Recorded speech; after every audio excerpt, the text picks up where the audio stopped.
सारा विश्वर अद्वितीय नेता आम देशर यशस्वी प्रधानमंत्री श्री नरेंद्र मोदी ओडिशा किपरि देशर विकास सह ताल देई राज्य किपरि आगेइब से प्रसंग में आलोचना करने लगी लगातार 3 दिन धरी राज्यर राजधानी रे उपस्थित रही स्वाधीनता पर राज्य रे प्रथम थर पई डीजी सम्मेलन अनुष्ठित करथिले। गृहमंत्री अमित शाह तंक समेत राज्यर डीजीआईजी सम्मेलन रे जोग देइथिले एवं लोकप्रिय मुख्यमंत्री श्री मोहन चरण माझी एते बड़ सम्मेलन को सफल भाव परिचालना करी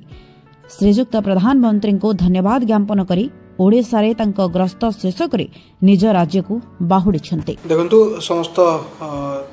गणमाध्यम प्रतिनिधि मानक नमस्कार। आज आम समस्ते जानी जे लगातार 3 दिन धरिकी देशर यशस्वी प्रधानमंत्री श्रीयुक्त नरेंद्र मोदी महोदय ओडिशा रे रही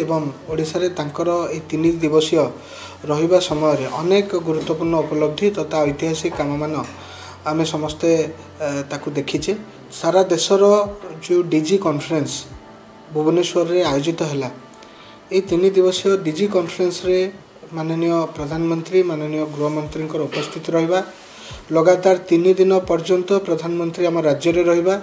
एटा समस्तक पई आम पई गोटे खुशीर विषय एवं डीजी कॉन्फ्रेंस रे मध्य सारा देशर डीजी एडीजीपी ए समस्त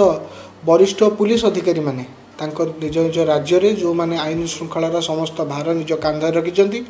से समस्त वरिष्ठ पुलिस अधिकारी माने आम राज्य को आसीबा एहा मध्य